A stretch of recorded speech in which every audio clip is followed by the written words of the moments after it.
Welcome back. ರಾಜ್ಯ ರಾಜಕೀಯದಲ್ಲಿ ಜೋರಾಯಿತು 40% fight. ಆಡಳಿತ ಮತ್ತು ವಿಪಕ್ಷಗಳ ಮಧ್ಯೆ ಕಮಿಷನ್ ಗುದ್ದಾಟ ಜೋರಾಗಿದೆ.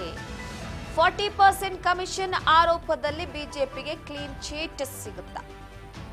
ಸಿಕ್ಕಿರುವಂತದ್ದು ಈ ಹಿನ್ನೆಲೆಯಲ್ಲಿ ಗುತ್ತಿಗೆದಾರರ ಆರೋಪವನ್ನ ತಳ್ಳಿ ಹಾಕಿದ್ದಾರೆ ಲೋಕಾಯುಕ್ತರು. 40% ಕಮಿಷನ್ ವಿಚಾರಕ್ಕೆ ಸಂಬಂಧಪಟ್ಟಂತೆ ಬಿಜೆಪಿಗೆ ಕ್ಲೀನ್ ಚಿಟ್ ಸಿಕ್ಕಿದೆ.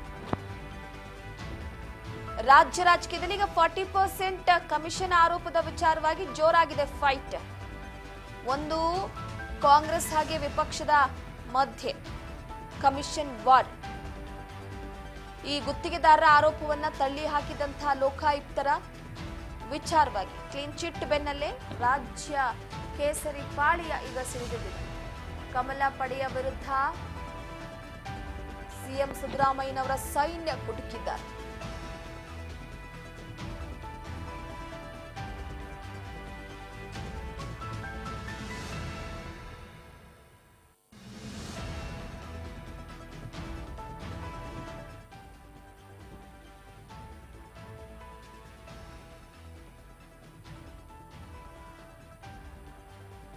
ಪ್ರಮುಖವಾಗಿ ಒಂದು ಕಡೆ ಸದ್ಯದ ಮಟ್ಟಿಗೆ ಗುತ್ತಿಗೆದಾರರ ಆರೋಪವನ್ನ ಲೋಕಾಯುಕ್ತ ಅಧಿಕಾರಿಗಳು 40% ಕಮಿಷನ್ ವಿಚಾರಕ್ಕೆ ಸಂಬಂಧಪಟ್ಟಂತೆ ಈ ವರದಿಯನ್ನ ಸಲ್ಲಿಕೆ ಮಾಡಿದ್ದಾರೆ. ಬಿಜೆಪಿಯವರ ವಿಚಾರವಾಗಿ ಕ್ಲೀನ್ ಚಿಟ್ ಸಿಕ್ಕಿದೆ. ಸೊ ಆ ಹಿನ್ನೆಲೆಯಲ್ಲಿ ಕಾಂಗ್ರೆಸ್ ಸರ್ಕಾರದ ವಿರುದ್ಧ ವಾಗ್ದಾಳಿ ಮಾಡೋದಕ್ಕೆ ಮತ್ತೊಂದು ಅಸ್ತ್ರ ಬಿಜೆಪಿ ನಾಯಕರಿಗೆ ಸಿಕ್ಕಿದಂತಾಗಿದೆ. ರಾಜ್ಯ ರಾಜಕೀಯದಲ್ಲಿ ಮತ್ತೆ ಜೋರಾಗಿದೆ ಈ ಒಂದು 40% ಫೈಟ್. ಸಂತೋಷ್ ಅವರ ಆತ್ಮಹತ್ಯೆಯ ನಂತರ 40% ಕಮಿಷನ್ ವಿಚಾರವಾಗಿ ಸೊ ಎಲ್ಲೋ ಒಂದು ಕಡೆ ಬಿಜೆಪಿ ವಿರುದ್ಧ ಗುಡುಗಿತ್ತು.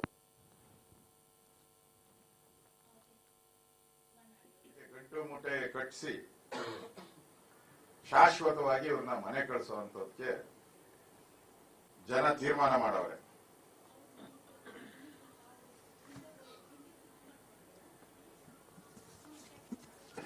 ಇವತ್ತು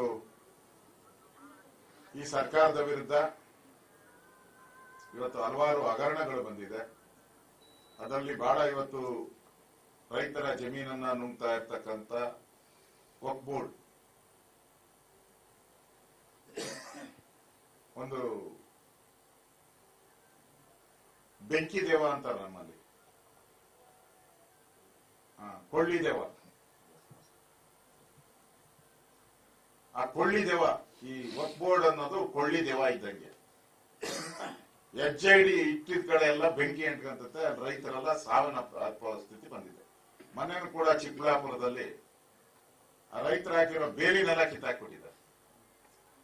ಆ JCB ಇದೆಲ್ಲ ಟ್ರ್ಯಾಕ್ಟರ್ನೆಲ್ಲ ಎತ್ಕೊಂಡು ಹೋಗ್ಬಿಟ್ಟಿದ್ದಾರೆ. ಅಲ್ಲಿರೋ ಮತಾಂಧರು ನುಗ್ಗಿ ರೈತರೆಲ್ಲ ಹೊಡೆದಾಕಿದ್ದಾರೆ. ಈ ಸರ್ಕಾರ ಕಣ್ಣು ಮುಚ್ಕೊಂಡು ಕೂತಿದೆ. ನಾನು ಹೋಗ್ತಾ ಇದ್ದೀನಿ, ಭೇಟಿ ಮಾಡ್ತಾ ಇದ್ದೀನಿ. ನಾನು ಮಂಗಳವಾರ ಮೋಸ್ಟ್ಲಿ ನಾನು ಅಲ್ಲಿ ಹೋಗಿ ಭೇಟಿ ಮಾಡ್ತೀನಿ. ನಾನು ಚಿಕ್ಕಬಳ್ಳಾಪುರಕ್ಕೆ ಹೋಗ್ತಾ ಇದ್ದೀನಿ.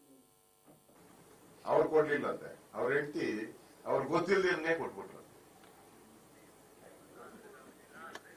ಮಾತೆತ್ತರೆ ನಾನು ಹಿಂದುಳಿದ ಅಂತ ಹೇಳೋದು, ಅದಕ್ಕೆ ಹೋಗ್ಬಿಟ್ಟಿದೆ.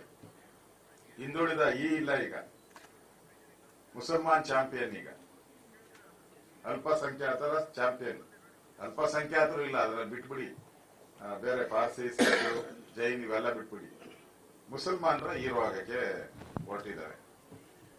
ಇವರಿಗೆ ಒಂದು ಆತ್ಮಸಾಕ್ಷಿ ಅನ್ನೋದೇ ಒಂದು ಏನು ಇಲ್ಲ ಅಂತ ಅನಿಸ್ತೈತೆ. ಇವತ್ತು ಸಿದ್ದರಾಮಯ್ಯನವರು ಪ್ರಧಾನಿ ನರೇಂದ್ರ ಮೋದಿ ಅವರ ಬಗ್ಗೆ ನಾನು ನೋಡಿಲ್ಲ.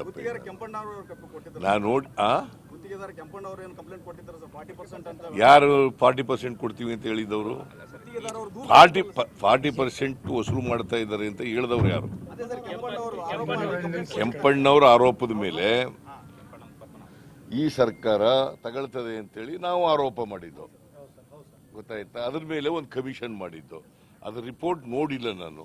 ರಿಪೋರ್ಟ್ ನೋಡಿದ ಮೇಲೆ ಕಾಮೆಂಟ್ ಮಾಡ್ತೀನಿ. ಯಾರು ಸುದ್ದಿ ಬಂದದ್ ಹೇಳ್ಬೇಡಿ. ನೀನು ಬಿಜೆಪಿ ಅವ್ರ ಮಾತು ಕೇಳ್ಕೊಂಡು ಹೇಳ್ತಾ ಇದೀಯಾ? ಸುದ್ದಿ ನಾನು ನೋಡಿಲ್ಲ. ನೋಡಿ ಆರ್ ಅಶೋಕ್ ಅವರು ಮತ್ತು ಗೋವಿಂದ್ ಕಾರಜೋಳ ಪ್ರಸ್ಪೆಕ್ಟ್ ಅಲ್ಲ, ಮಾಡಿದ್ದಾರೆ ಆಯ್ತಪ್ಪ. ಆರೋಪ ಮುಕ್ತವಾಗಿದ್ದೇವೆ ನಾವು 40% ಇಂದ ಅಂತ ಹೇಳಿ ಈಗ ಅನೇಕ ವಿಚಾರಗಳು ಸಾಕ್ಷಿಗಳ ಇಲ್ದಿನೇ ವಜಾ ಆಯ್ತವೆ. ಹಾಗಂತ ಅರ್ಥ ತಪ್ಪೇ ಆಗಿಲ್ಲ ಅಂತಲ್ಲ ಅರ್ಥ. ಈಗ ಮರ್ಡರ್ ಆಗಿರ್ತದೆ, ಎಲ್ರಿಗೂ ಖುಲಾಸೆ ಆಗ್ಬಿಡ್ತದೆ. ಮರ್ಡರ್ ಆಗಿರಲ್ವಾ? ಮತ್ತೆ ಸಾಕ್ಷಿಗಳಿಲ್ಲ ಅಂತ ಖುಲಾಸೆ ಆಗಿರ್ತದೆ. ನೀವು ಸ್ವಲ್ಪ ತಿಳ್ಕೋಬೇಕು, ಯಾವಾಗಲೂ ಕಾಮನ್ ಸೆನ್ಸ್ ಅಪ್ಲೈ ಮಾಡಬೇಕು. ಒಂದು ಕೇಸ್ನಲ್ಲಿ ವಜಾ ಆಗ್ಬಿಟ್ಟ ತಕ್ಷಣ ತಪ್ಪೇ ಆಗಿಲ್ಲ ಅಂತಲ್ಲ, ತಪ್ಪಾಗಿರ್ತದೆ, ಪ್ರೂವ್ ಆಗಿರಲ್ಲ. ನಾನು ಲಾಯರ್ ಆಗಿದ್ದವನು, ಗೊತ್ತಾಯ್ತಾ? ಅನೇಕ ಕೇಸ್ಗಳು ಅಕ್ಯೂಟ್ ಆಗ್ತವೆ. ಯಾಕೆ ಅಕ್ಯೂಟ್ ಆಗ್ತವೆ? For want of evidence. ಯಾಕಂದ್ರೆ ನಮ್ಮ ಕ್ರಿಮಿನಲ್ ಪ್ರೊಸೀಜರ್ ಕೋಡ್ನಲ್ಲಿ ಇದರಲ್ಲಿ ಜುರಿಸ್ಪ್ರುಡೆನ್ಸ್ನಲ್ಲಿ ಏನು ಹೇಳಿದ್ದಾರೆ ಅಂತಂದ್ರೆ, benefit of doubts should go to accused person. ಏನಂತ ಹೇಳಿದ್ದಾರೆ? Benefit of doubts should go to accused person, not to the complainant. ಗೊತ್ತಾಯ್ತಾ? ಎಸ್, ಒಂದು ಕಡೆ 40% ಫೈಟ್ ವಿಚಾರಕ್ಕೆ ಸಂಬಂಧಪಟ್ಟಂತೆ